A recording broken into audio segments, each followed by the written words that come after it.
I think this is the point where I usually clap to start a podcast, so my producers can do that.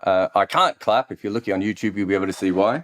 But I can move my elbow, which I could not do when I first smashed it.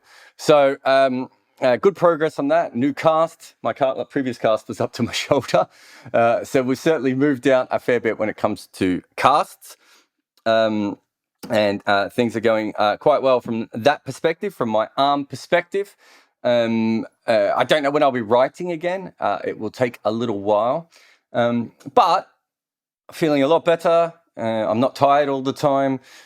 One thing we didn't talk about, and I will probably eventually do a podcast about it because it is quite interesting, is I basically went from being told that they might have to take my arm off to being told I would never be able to move my elbow again, to within the space of about 24 hours being told that they've saved my elbow, and now 2 weeks later that I can use my elbow. So I'm Jarrod Kimber. Welcome to Wagon Wheel. I have an elbow, is the best way of putting that. I've got some great questions that have come through on Patreon, actually. First, so if you do want to support the podcasts or the YouTubes or me as a general rule, you can head over to Patreon and you can support us there. There's all different kinds of memberships that you can buy up. If you're joining live on Spotify Green Room at the moment, just line your questions up. I'll get to them in a moment. But there's some really good ones on Patreon that have come through. So I'll try and get through those quickly. Clive says, why does Pujara always have questions over his strike rate when he's taking time out of the test and actually helping India? Yeah, I think as a society, we want things quicker. We want things now. I think we always have. I don't think that's a particularly new thing. Pujara is not the slowest scorer in the world. I've said this a lot before. There are he's not the slowest scorer in this series, although he is probably now that Sibley's out. There are times when Pujara's slow scoring really helps. I've been working on a theory, especially in these back-to-back series, where what you want as much as possible is for your batters to bat as many balls as possible, and for your bowlers to bowl as few deliveries as possible. And I think we saw with the India-Australia series what happens when that doesn't happen, and that was at least in part down to Pujara. That probably doesn't matter as much in England as the ball moves more, although compared to how much the ball was swinging early in the series compared to now, certainly that has changed quite a bit. But essentially, I think at this point, we don't have patience. We don't understand that he's playing a different kind of game, and everyone wants every batter to be perfect. And Pujara isn't perfect, and Rahane isn't perfect, and Kohli and Root are not perfect. And you have to understand that they are using different kinds of methods to make the runs that they can. Look, I think he's a phenomenal player. I also think he's coming towards the end of his career. I don't think he is the player that he once was, but he's still really handy in that last test. I mean, we could talk about Bumrah and Shami all we want. I'm not sure they're putting that partnership on if it wasn't for Pujara. I think he's a phenomenal player. I really do believe that we as cricket fans at the moment, I'm not sure why, we are so looking for these perfect players. The whole history of cricket tells you there's basically Bradman and everyone else is not perfect. Steve Smith can't play left-arm finger spin particularly well, for instance. Everyone's got a weakness. Everyone's got a problem. Everyone's got a method that they are trying to use to be successful in cricket. And I think that is certainly something that we should be understanding of a bit more. Ben has asked, to what extent with analysts, are they more outward focus of scouting or opposition based strategies and tactics? So he's basically saying with analysts, are they aiding towards the development of players to rather more than the outward focus of scouting and opposition based strategies? Yeah, I mean, obviously my stuff is mostly been T20. And that has been my big thing when I was with Scotland. And it doesn't look like I'm going to be doing the World Cup with it. Actually, I won't be able to do the World Cup even if they ask. Most probably now. But with Scotland, that was my big thing of we can use all this analysis to make our players better. I have noticed as a T20 analyst that has not been the case. I don't know if that's quite the case for the international analysts. My guess is the international analysts probably do a lot of both. Probably work a lot with the players. But from a T20 point of view. I think, yeah, you do a lot of scouting, you do a lot of working out who the best players are, a lot of, how to bowl to opposition players, and you maybe don't spend as much time with your own players, which I think is a huge problem, Ben. I really think that in some ways you'd be better off focusing on your own team. But it doesn't seem that T20 tournaments are so short and it's all a bit chaotic that it just doesn't seem to have happened that much at the moment. But it's a really good question. Gopinath says, oh, this is a huge question. I think basically what Gopinath is asking is, are there fewer part-timers, bowlers than ever before? And there are. I think that we might get a bit of an upsurge in part-timers coming back, because what happened was, as cricket got professional into the noughties or aughts or whatever you want to call that period, I thought you saw a real drop off of guys going, wow, I don't need to bowl anymore. Like I need to protect my back and my knees and my fingers and my wrist, whatever, or shoulder, whatever it would be. And these things are important. David Warner has shoulder issues. Most batters have back issues. Some have hip and knee issues. All those things are not generally helped by bowling, right? Then I think what we saw is, so you see guys like Michael Bevan and Simon Kadich, you can't even drag them to the crease, right? Now what you were seeing is a lot of guys who have bowling talent when they were young are like, well, this now makes me worth more money. So we might actually get a surge of part-timers coming back. But I think what Gopinath is really talking about is the sort of Ganguly, Sachin, Sehwag, who he mentions here, those sort of real part-timer type bowlers. We don't see them as much. And I think that's just because now, especially in Test cricket, we're like, what is the benefit of that bowler? There needs to be a benefit. Even if you look at someone like Joe Root, people go on and on about how great Joe Root is. He still averages in the mid-40s, right? He's not a consistent wicket taker in Test level, and I don't think he will ever be consistent wicket taker in Test level. So the best thing for Joe Root is to use him in the best possible situations. And I think that is now probably how we are going to see part-timers used a lot more. Whereas I think before there was almost an automatic use of part-timers between the 70th and the 80th over. I mean, that was the Paul Collingwood overs, wasn't it? That, it got to the 70th over and they chucked the ball to Paul Collingwood or to Jonathan Trott. There's a couple of reasons for that. I think that was also before bowlers got really good at bowling with older balls. And the other and probably got fitter as well, which is probably also fair. And I think now that things have changed quite a bit, and teams don't want to give you those 10 overs anymore. They really want to keep attacking as much as possible. So I hope that helps you there. Will says, my question is, do you not think talk of a big three flatters Australia? They're much smaller and less lucrative TV market than England or India. They are, but they did join part of the big three, Will. So, they were there. They were quite clearly the least powerful. They basically said, well, whatever you guys want to do, to India, but also a little bit to England, which is a bit more odd, I would have thought, with Australia and England's history. But no, they're part of the big three because those are the three major TV markets. And, Pakistan could one day perhaps join, although it would be trickier with the relationship with India. But realistically, as cricket is currently done, the only three markets that make money off Test cricket are India, Australia, and England. So I think the big three is fair.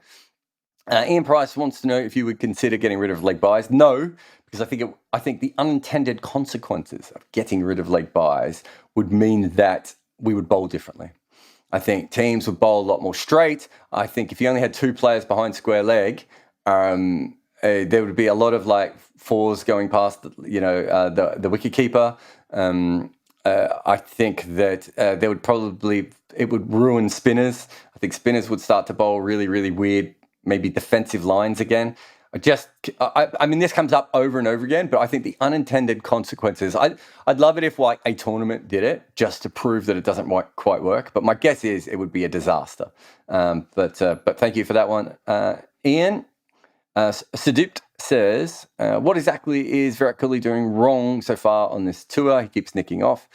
I actually don't think he's in particularly good nick. I don't think he's seeing the ball as well as he has been. He's played a couple of innings. He played one innings against England in the Test series over there, where I thought, oh, this is the Virat Kohli I'm used to. I think I wrote about it. He basically didn't miss hit at all. It was a ridiculous innings. he hasn't really done that often. He generally has looked, I don't want to say nervous, but he hasn't looked as in control of his game. I think we have to, this is a bowling era, so a lot of guys around the world are not making runs at the moment. I think that's very fair. I think we also have to, at a certain point, understand that that COVID probably hasn't helped people prepare the way that they would have wanted to get as much cricket under there.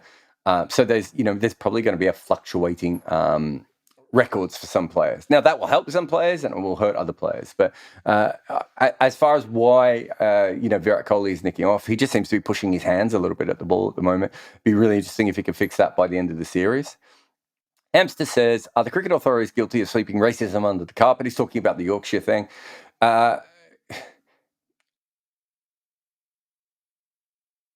Cricket boards, sporting governing bodies, are not the people who should be looking into themselves.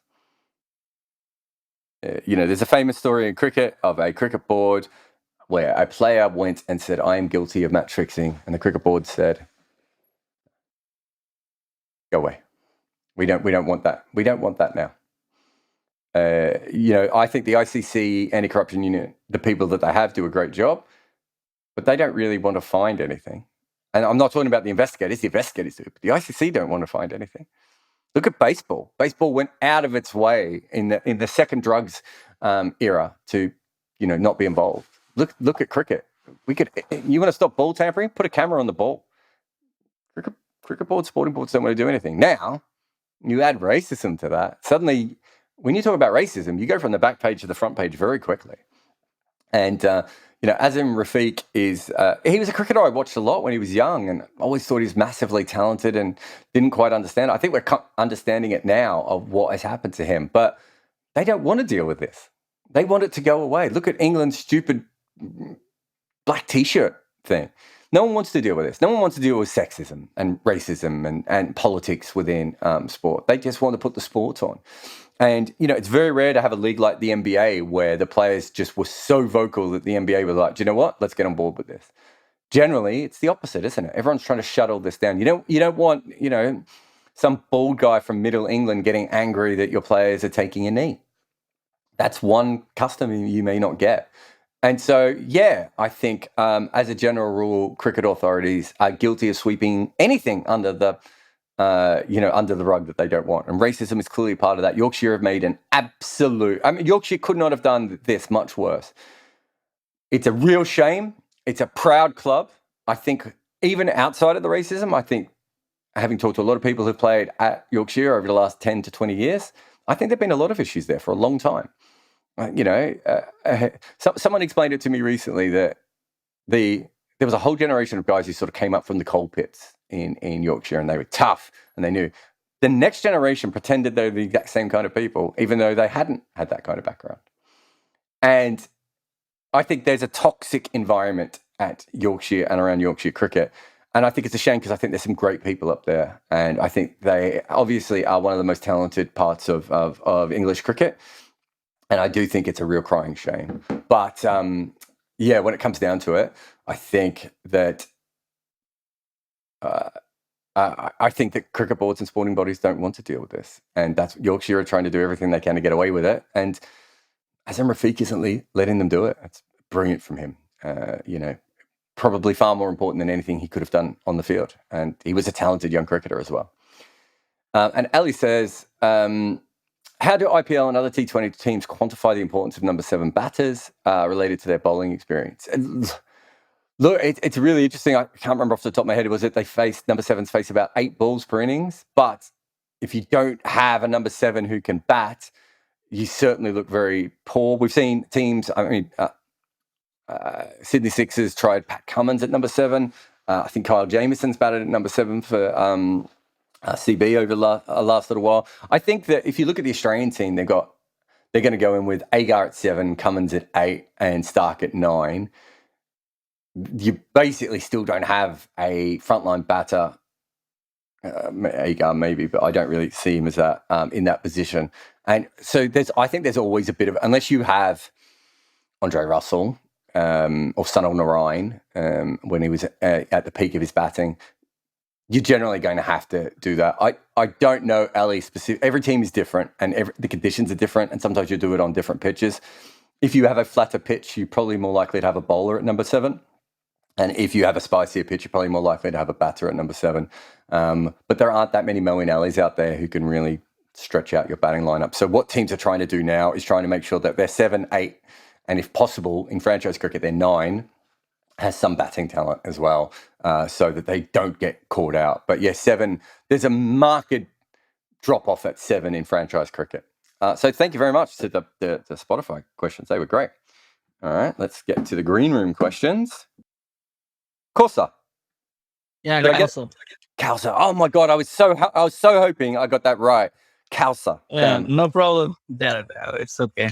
What's your question, mate?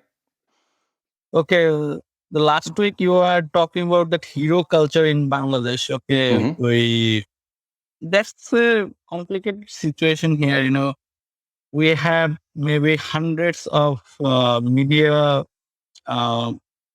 social media page and journalist here. So every cricketer gets so much hype, and if one cricketer doesn't get that much hype, all of a sudden they feel that we are lost. So they had to make good friends with some journalists. So these are nowadays a now common thing in Bangladesh. So my question was not that, okay, that... can I just stop you? I've got it's Kausa. Is that right? Yeah, Kausa. Kausa. God, I've got to write your name down. It's a weird pronunciation. No, it's not. It's my brain that's weird. Kausa. So I'm just going to stop you there. This is really interesting. I don't know if anyone's ever written about this before, but the Bangladesh media barrack more in the press box than any other media in the world. India can sometimes do it. Some of the associate teams do it, probably because they know all the players. But the Bangladesh media are the most supportive and cheering. Like if you're in a press box and there's 10 Bangladeshi journalists, it's like being with fans, right? So really, really unlike anywhere else. And I think that's part of the problem. You want your press to be the ones to go, we're not fans.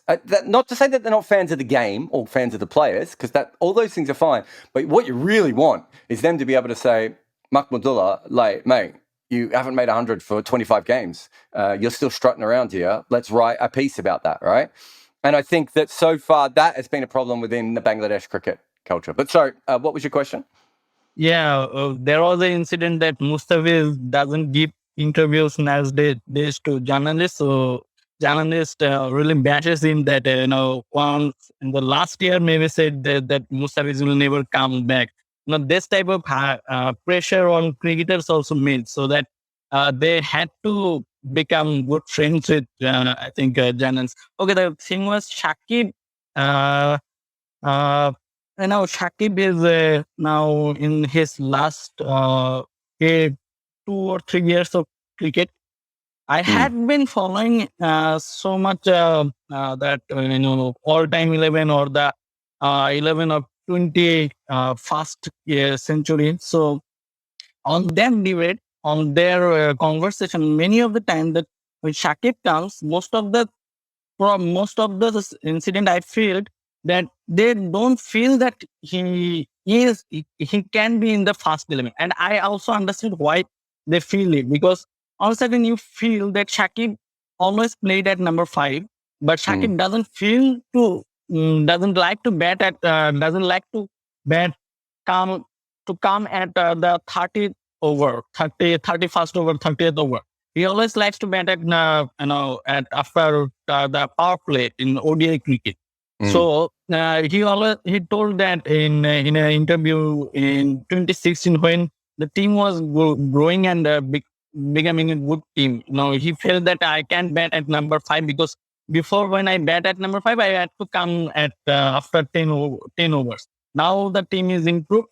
I can bat at number 5. I don't have to bat up to the order to get runs. That was his excuse, and not excuse. That was his reasoning. Yeah. Look, I know. I think I didn't complete the question. I should complete. Then I leave it on you. Now I find that in every 11, best 11 or everything, He always has given, that he is so one-dimensional that you can't find any place for him. You'll have to make him. You'll have to make a place for Shakib. Then you'll have to make. Then you'll have to sacrifice a position for like critters like Joe Root, King Nelson. Other than that, there is better number 5 batsman or better number 6 batsman. He is obviously not a number 6 batsman.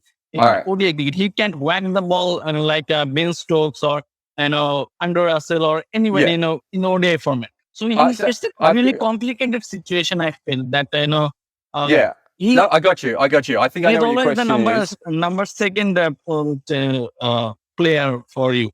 Beautiful. Well, let me explain. Let me explain why I think this works. So I'll just bring you down for a second there. Essentially, I think you have to understand with someone like Shakib that he is the most talented player that Bangladesh has ever had.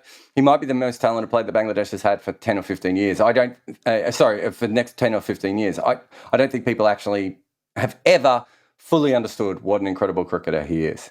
But he's also, if he was playing for India or England, Australia, South Africa, New Zealand, these sorts of teams, Pakistan, he probably would be more in the lines of a number 6 or a number 7 player with the bat, and then you would bowl him your 10 overs, right? Because he's from Bangladesh and he's so uniquely talented, you basically have to fit the team around him. So if you look at, he's probably in one-day cricket a slightly better batter than Ravi Jadeja, and a slightly better bowler than Ravi Jadeja in one-day cricket. Not quite the fielder, obviously. But Ravi Jadeja fits into the Indian team the way they need him to fit in.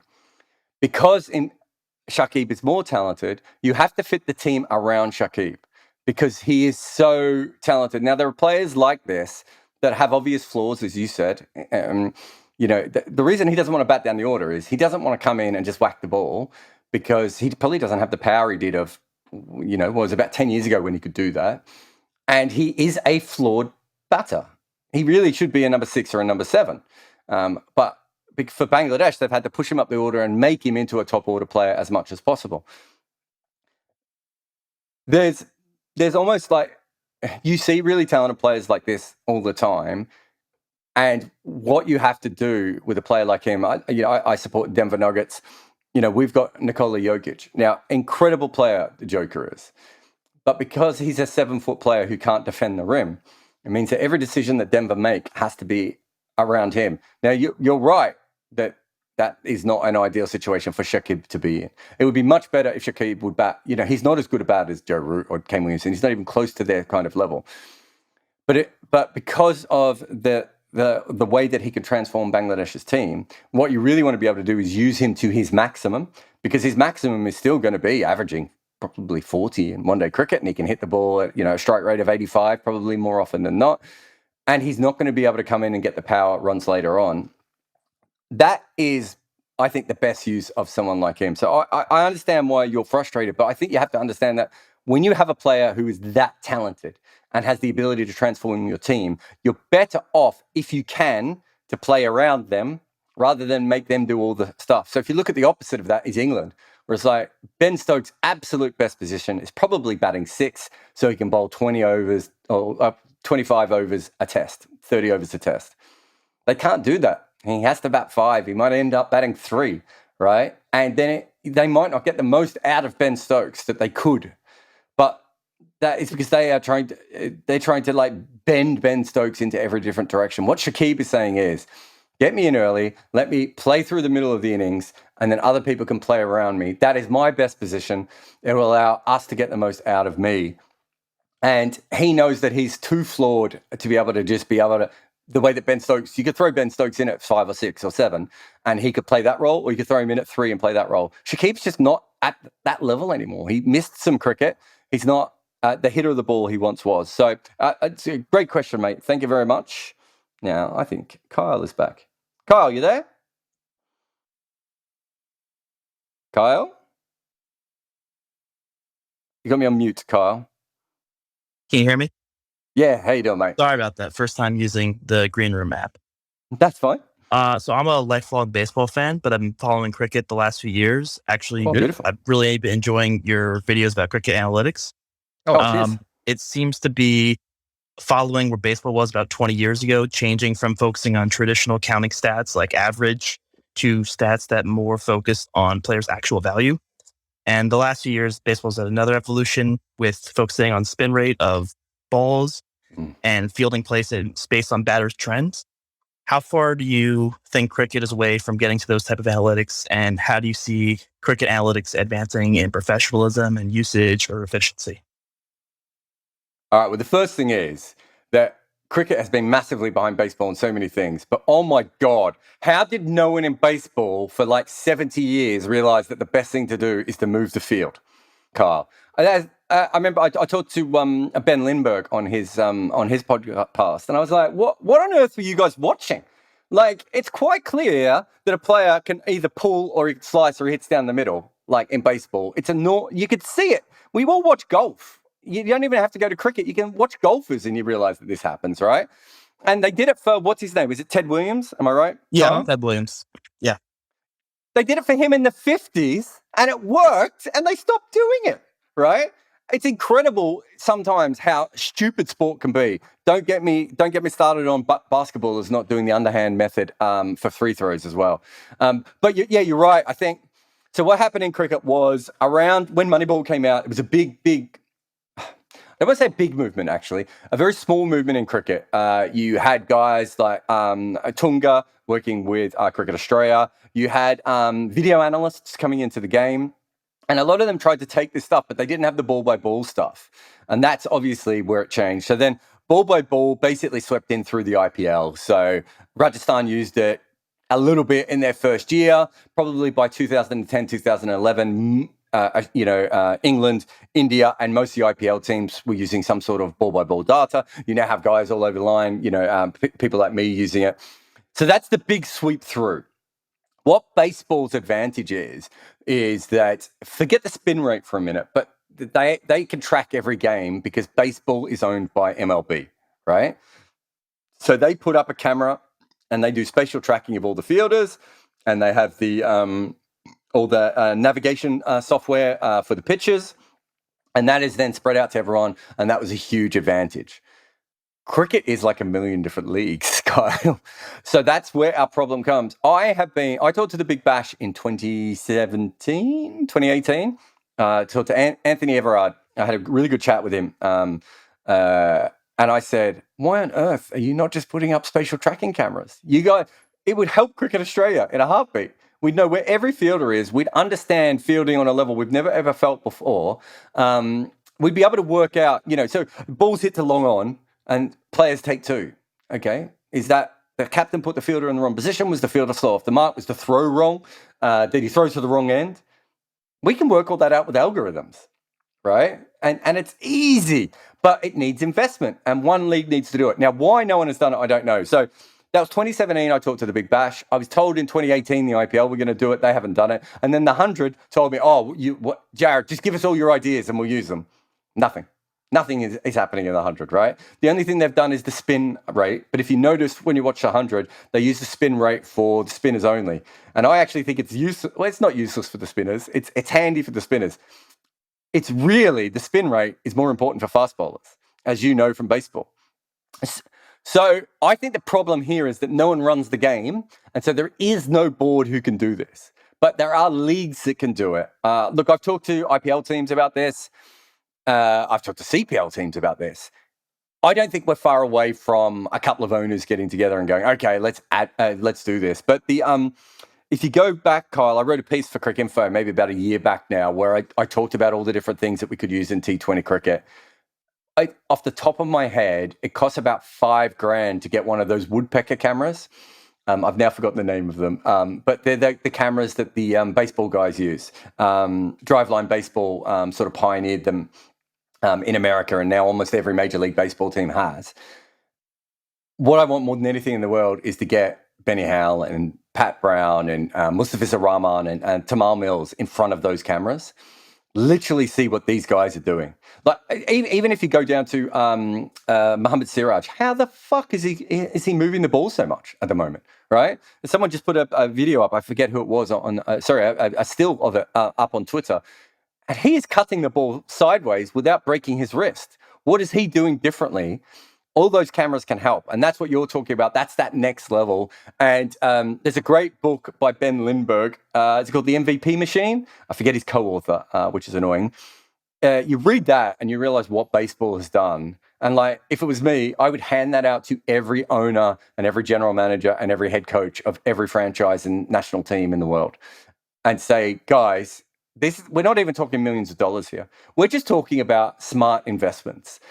And part of the problem is that there's just so little money in cricket that is like there's no these T20 leagues aren't making money the way that Major League Baseball or NBA or NFL Premier League is, right? So the investments really need to be from the ground up. You really need to buy in. And I have talked to owners who understand this, and it might happen. But yeah, that's why it hasn't happened. It's not that people don't believe in it, although that's obviously a problem as well, Carl, to be fair. But it's not that people don't believe in it. It really is that there is no sort of one league that is powerful enough to do it. My guess is in the next couple of years, the IPL will do all that sort of stuff, and it will filter into all the other smaller leagues. But you know, I worked with Cricket Scotland, and I was like, for $5,000, you can learn how your bowlers bowl slower balls. So much so. So there's a great moment, I think it might be in the MVP Machine book, where they're talking about, I think it's Travis Bauer, who obviously is not, you know, the greatest story in the world at the moment. But, sexual misconduct, for those of you who don't follow baseball. But Travis Bauer and his father are looking at the slow motion, and I think it's, what is it? It's 800 frames second, or I'm trying to remember the number. It's ridiculous. It was made to film woodpeckers anyway, off the top of my head, or if not woodpeckers, hummingbirds. It might be actually. Sorry, and him and his father are having this argument about what finger the ball comes off when it comes out of his hand for a particular pitch, and whether he pushes with his fingers or whether the ball is released from his fingers. Right? Think about that. We're not even anywhere near. Get a great bowling mind like Ian O'Brien or Benny Howell or Ian Bishop or Roddy Eswick or, one of these great bowling minds to look at that footage. What could we do? Bowlers are already dominating. We could drop the global averages by another 5 runs here, my man, which is probably why some people don't want it to happen. But there's also great stuff that we can learn from batting as well and all that sort of stuff. So, yeah, you're right. It's just got stuck because of the industry. So I think the best way to explain it actually is, and I've been using this for years, that the American sporting leagues and Premier League football, or English, not English football, but football in general, Spanish, German, English, they are private leagues run in capitalist ways, and cricket is basically coming from government run. And so we have all the advantages of government run, which there are advantages, but all the negatives, which is it takes longer to do everything. There's more red tape. And, you go to Cricket Scotland, you go, it's $5,000 for a camera. And they're like, well, for $5,000, we could, buy a lot of extra cricket balls. Yes, you could. I don't disagree with that, but you could also do this. And, that's not having to go to Cricket Scotland because they're a poorer board. But you can see, you go to Barbados or St. Lucia like me and say, $5,000 for this camera and we can learn all these things. Yeah, but how much are we going to use it? That's the industry that we have in cricket. But thank you very much for your question, mate. That was great. All right. Oh my God, everyone's going nuts here today. Oh, Devdut? Oh God. Oh, you there? Oh, sorry. Kaushik, you talk. Devdut, can you just mute yourself? I accidentally brought both of you on. Oh, okay. Devdut, you talk. Have you got a question? Should I go first or Yeah. Kaushik? No, you go first. Cause... I just had 2 questions, Jarrod. So the first one being about Langer and how Tim Paine has brought his support for him. And on the other hand, when Finch was asked about the same, he was quite reserved about what should happen. This was, of course, before Nick Hockley's coming. So I just want to know, when there are dual captaincy and there is a issue with the coach who coaches all the 3 teams, where does the opinion of captain stand? And my second question is about Moeen Ali being asked to come back for the 100 tournament and being in the third test squad as well. And at the same time, he doesn't have a red ball contract. So he doesn't really have to be available for the test matches. So where does it make him stand in the longer state, a longer run? Because ECB are not prioritizing test cricket, is what it. It's fair. Look, I think Moeen Ali loves Test cricket. Moeen Ali's a cricketer. Not all players are. I mean, we they talk about that with basketball, don't they? There are hoopers and non-hoopers, if you know what I mean. Moeen Ali's a cricketer. He's a natural at every different part of it, and he loves it. It's his thing, right? I don't. There are so many cricketers who would prefer to be golfers or footballers or basketballers or whatever sport that they like. That's not Moeen Ali. So I think if you say to him, "Do you want to play more cricket?" he's probably going to say yes, unless he's mentally tired or physically tired. So I think that's the best way of answering that. I understand what you're saying with the contracts and everything, but I think from a Moeen Ali point of view, he's going to want to represent England as much as possible.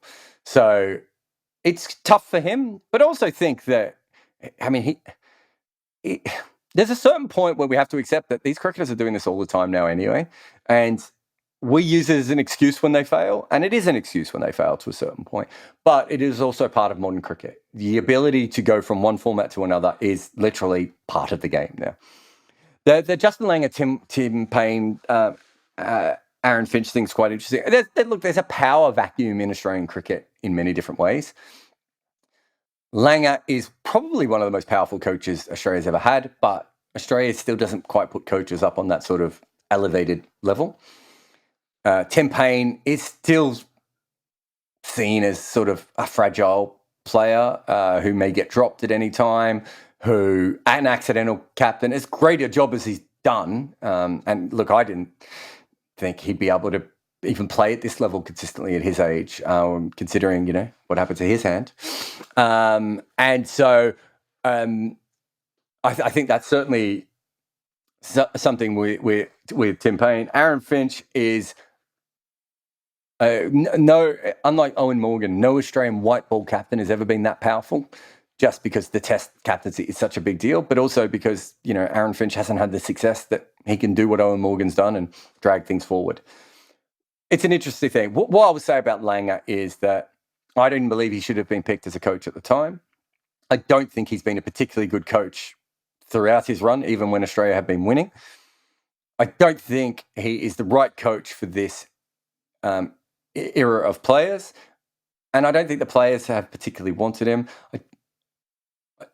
If you go back and watch the test, it's incredible. People go, "Oh, Langer, he's like Ricky Gervais from The Office." Well, Ricky Gervais in The Office is an absolute fucking asshole all the way through, and people are laughing at him, not with him, and they're laughing through gritted, awkward teeth, right? Yeah, I don't think Langer. I think Langer sees out this contract. I think Nick Hockley's statement was basically like he's going to the end of his contract. I probably would have said, "We'll have Langer as coach until the end of your contract, and then he can reapply if he wants to with everyone else." Is probably how I would have done it.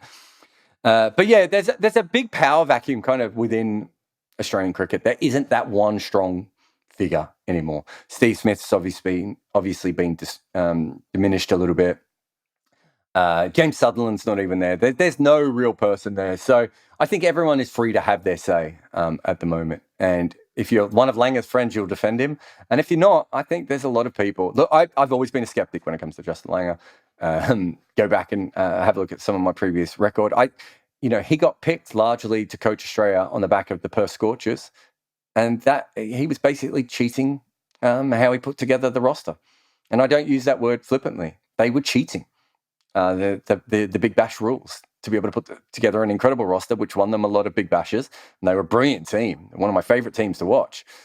And you can't do that at international level. And I think he gets frustrated, and I think he gets angry. And Tim Payne has said what he had to say, and Aaron Finch has said what he's had to say. It's a really, really interesting situation. But Devdut, thank you very much for your question. Kaushik, you can unmute, my friend. Jarrod. Hi. Yeah. In the last, in your session, you were talking about batting positions in Test cricket, and how someone asked if whether Sam Curran can bat at 6, and you said that no, he absolutely cannot. And yeah, so That comment stood up pretty well. Yeah, he didn't make a run in the next test, did he? yeah, King Pear. yeah, it's right. And then you said that Ravi Jadeja, probably wouldn't do as well as he is at number 7, and if he batted at number 6. But why do you think that is? Because for someone that has followed Jadeja's career, he seems like he's really improved his batting over the years. And, it's not like as if he's just hitting the new ball. He's like actually constructing innings properly now, I think in Melbourne. Yeah. In Melbourne, he got that 50 with Rahane under overcast conditions. And I think he had to see the new ball there as well.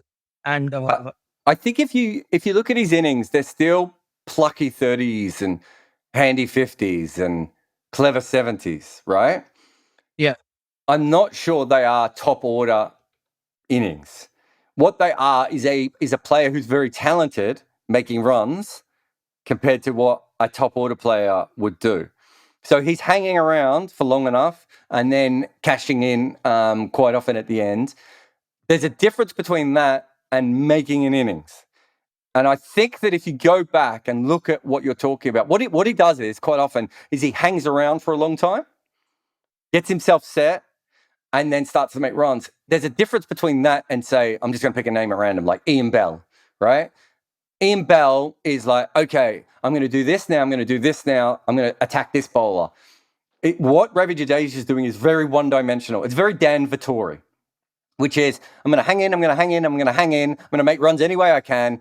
Once I'm set, I'll play some shots, right? That's what 7, 8, 9s do, right? That's not how you bat up the order. And it's a different skill set. Now, the only thing I would say is, this has happened before. Imran Khan is probably the best case scenario for Jadeja's batting, I think. Imran Khan averaged 50 for 9 years in the 80s into the early 90s and did it exactly the way I don't think I would argue that Imran Khan never really became a batter. What he really did was just kind of kept creeping up the order and having lots of not outs, which Jadeja has had, and having lots of lower end scores, right? Yeah, I think that's possible. Now, the only thing I would throw into that is that Jadeja has batted at 4 and 5 first-class cricket in a way that Vittori and Imran Khan... So Vittori and Imran Khan come at this from a different perspective, and that they were both child prodigies, or young prodigies, who learned to bat by being around international cricket for 10 years, right? Jadeja, we at least know, could organise an innings at, like a proper batter at an earlier age. So we know that he has that within him. So there is a possibility for that. If you said to me, could he bat at 6? I would say yes, but I don't see any advantage for India for him batting at 6. I just don't see it. I mean, Pant can bat at 6 and he can bat at 7, and they've got 2 all-round talent in their top 7. Why do you need him to bat at 5 or 6 at that point? Would be my question with Jadeja. But yeah, I think there is a possibility for him to be able to transform himself to that. But I almost don't want him to do that. He has the ability to be, over the next 5 years, the world's best number 7. Right? And consistently make runs, completely transform India's batting lineup by being most number 7s don't average over 35, right? He could average 50 batting there if he keeps going the way he is. Why would you want to take that away and move him up the order and play with his mind a little bit and to do that? And him batting at 6 doesn't help their team because they have a wicketkeeper who can bat at 6.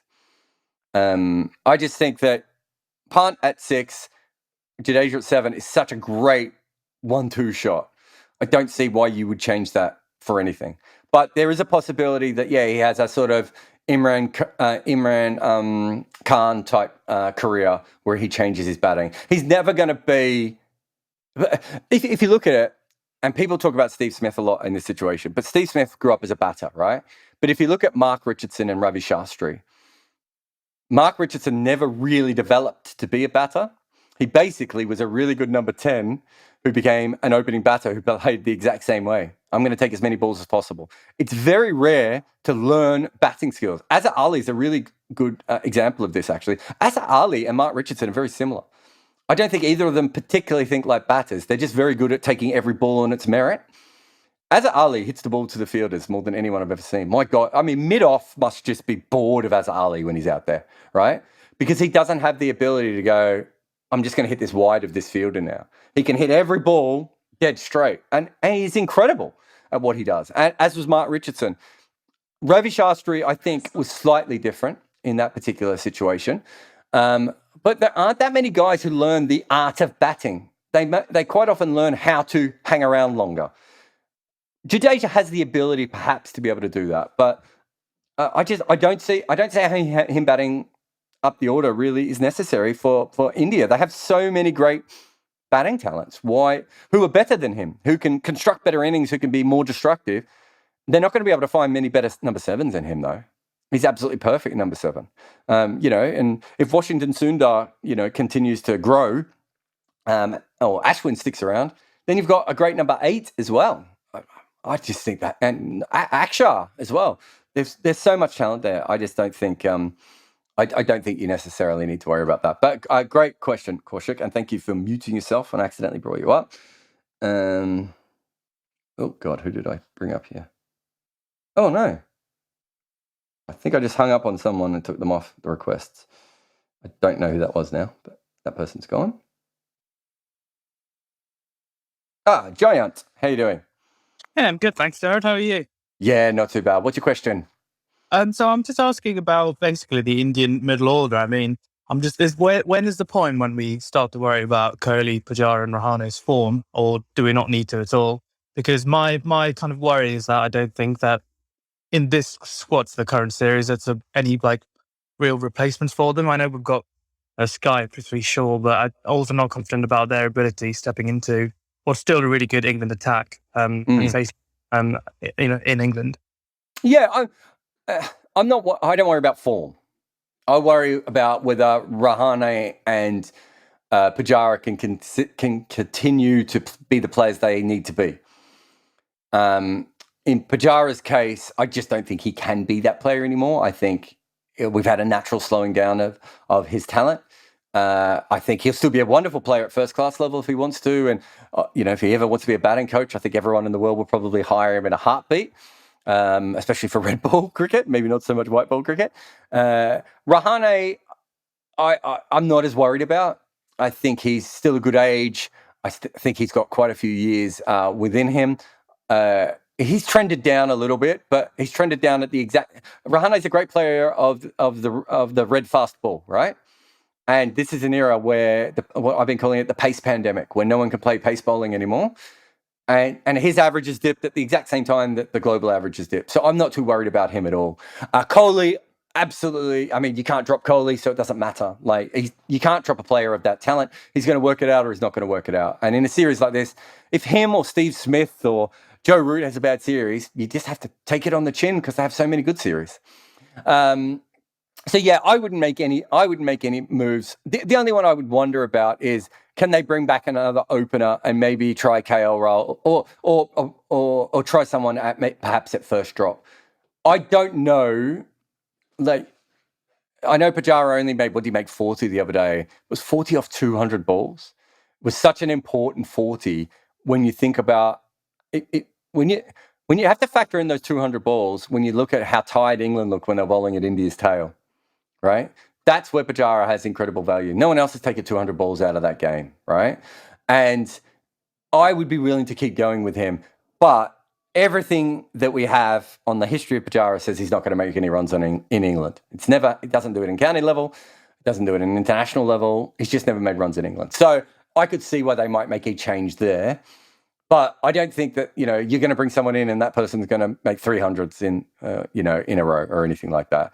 I think you have to be quite realistic about throwing a young player in now. Sky's not a particularly great first-class player.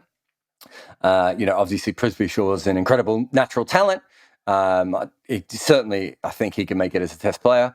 But yeah, I think Pujara's the one that I would think, if he fails in this test, it'd be interesting to see what they do going forward. But I do not believe India win that last test without his 40. I thought it was an incredible innings. He changed the way that game was going and gave India a chance of winning that game. I think when he was batting, I don't think anyone really thought was a possibility. So Jayant, thank you very much for your question. Thank you very much. All right, now I hung up on someone and they've asked another question. Here they are. Oh my God, every time. Okay. I don't know your name because you keep disappearing, but there's a person who keeps asking questions. Every time I greenlight you, you disappear. There must be a problem with the system there. I can only do a couple of quick ones now. Amateo. Hi, Yeah. Janet. How you doing? Couple of quick questions. What have you got? Go. So, Josh Ingles has been included in the Australian T20 World Cup squad. Yeah. So, what's your thought on that? Because he hasn't played a single T20 international. And would you play him ahead of Matthew Wade in the World Cup? Yes, I would. It's taken everything I have not to send George Bailey, a bouquet of flowers for this decision. I think in Asia he's going to make more runs than Matthew Wade. I think he has more batting flexibility than Matthew Wade, probably in the order. He's batted middle order. He's batted top order. He's confident. I think he's playing brilliant cricket. I'm a huge fan of him. Australia picking a player for the conditions who's ready is incredible. Now, I temper all that with the fact that he's not played and he's going to have to win a World Cup with an uncapped player, which is very, very rare. But I just think that he makes the team better and he is a true talent and I'm a big fan. So, yeah, huge that Australia have picked him. And I do think that, I hope that Wicket keeps ahead of Matthew Wade. And I've always been a Matthew Wade fan. I just think Inglis is a better player at the moment. Great question. Thank you. All right. Rohan, quick question. Yeah. Hi. Hi. Yeah. I wanted to ask a simple question. Does cricket come in the top 3 sports in England and Australia? This is one of those questions that's almost impossible to answer because what does that mean? It gets on the front page a lot more than most sports. Like tennis gets about a week and a half of the year where it gets a chance of front page. Cricket is on the front page in England a lot more than that. Cricket is the national sport for Australia and it's the biggest sport for about 2 months of the year.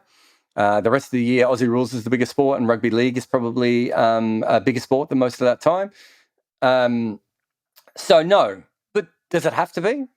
I mean, basketball's, my second favorite sport. And it's arguably the third or fourth most popular sport in America. Who cares? It's popular in Serbia and it's popular in Argentina and Japan and the Philippines and Australia and New Zealand. People are obsessed about this thing. It doesn't matter if it's the most popular sport. It matters that there are enough people who like it and love it. And there certainly are in the UK and Australia. I think Australia had a huge problem before the Big Bash. I think cricket was slipping. The Big Bash seems to have got a bit more front and center, and kids are more interested now. Cricket has a huge problem in England. We talked about the Yorkshire thing early on. They already lost a whole generation of Caribbean and former Caribbean or people from the Caribbean ethnicity group who now don't follow cricket anymore. And that's just bullshit. That's the ECB's fault. State school kids are don't have any access to the game. I don't think my son played a game of cricket at school this year. That's ridiculous in England, you would think. Asian cricket fans are seeing it on the side, but realistically, you have a big Ashes. Or Ben Stokes gets caught doing something, it's on the front page of the paper, right? It's still a very big sport. I would say that in England, football is so big and cricket is probably, it's probably still, it might be the second biggest sport. It's just that is a mile behind football. And in Australia, it's the national sport, but maybe not the biggest sport, which I know doesn't always make sense. But Australia's a weird place. But yeah, great question. But I hope that one answers it for you. Yeah, thanks. Beautiful. I have time for a couple of quick ones. Jimmy.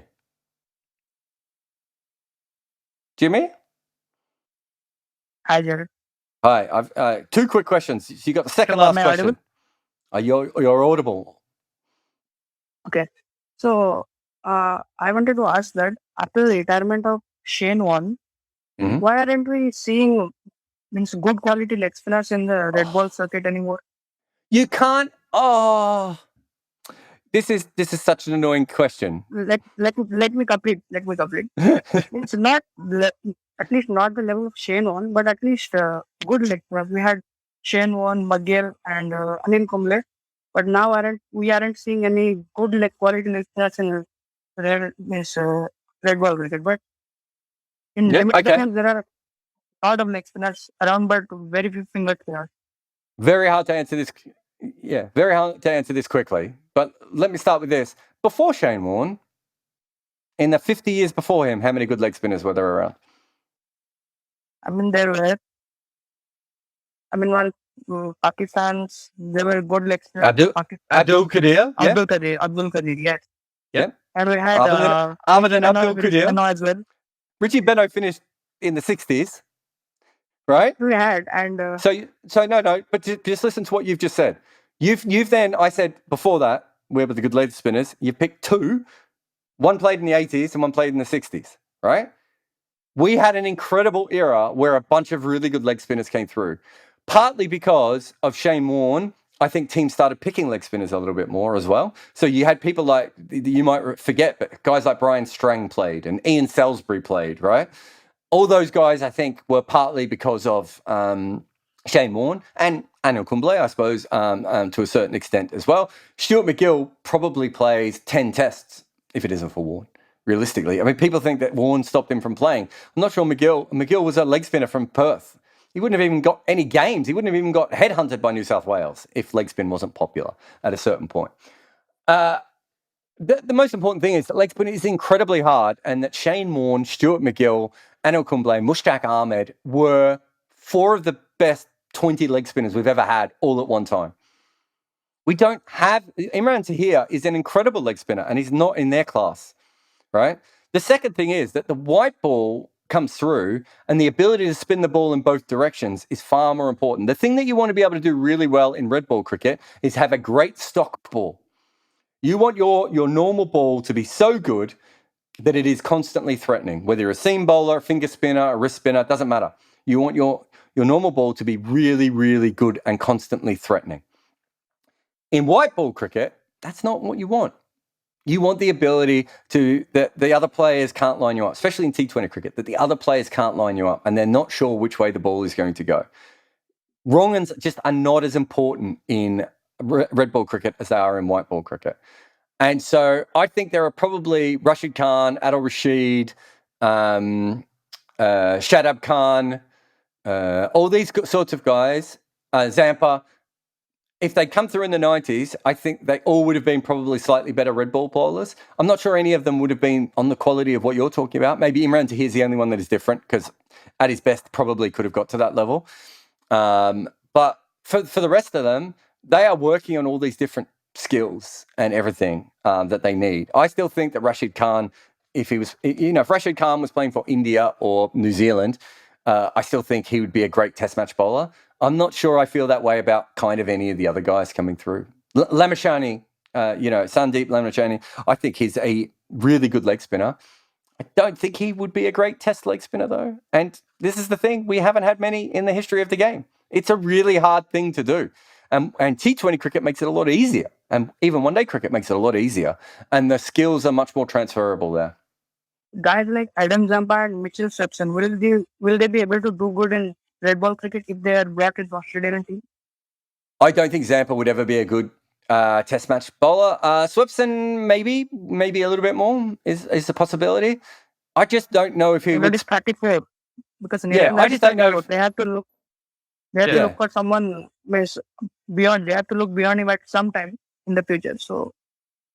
Yeah, perhaps. I mean, he's a finger spinner and he's generally pretty fit. I mean, there's no reason why Lyon can't play for another 4 or 5 years. But yeah, I think Swepson is the guy that they've been looking at.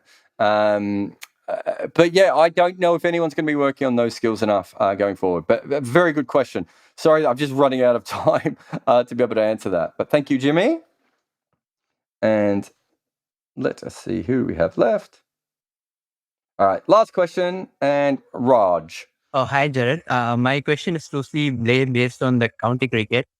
We've seen players from all around cricketing nations go play county cricket before an English tour or when they have some freedom. Why doesn't that happen so often with players don't go play a Sheffield Shield before an Australia tour, or they don't even think about Ranji Trophy Cup before coming to an Indian tour, or what is it called now, a 4-day domestic cup before going to a South Africa tour. Why does It's not that they don't think of it. It's not that they don't think of it. Money, right? County cricket makes money. County boards have money to pay players to play for them. And the success of the county teams, this is part of the reason the whole 100 thing and oppose the 100 and all this sort of thing. The county system is not set up to make players for England. The county system is set up for Leicestershire to win the county championship, right? That's why members pay their membership, right? That is not, you and I did not have, membership when it comes to, I didn't pay for a Victorian cricket membership, right? You don't have a whichever your first class affiliation team is. You don't have a membership for that. County crowds get crowds in. They want to pay people to play. People have always been paid to play cricket in England. Club cricket level, school cricket level. I mean, Chris Jordan and Owen Morgan both went to Dulwich College. They were both recruited from Barbados and Dublin, sorry, to go to Dulwich College and play. There's always been money in English cricket to pay people to play.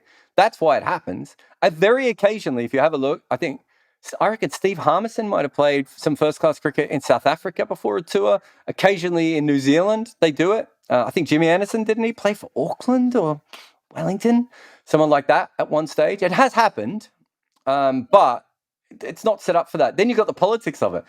So what? You're an Indian first-class team, and you are going to drop a young Indian player so that Jimmy Anderson can come in for a game and warm up?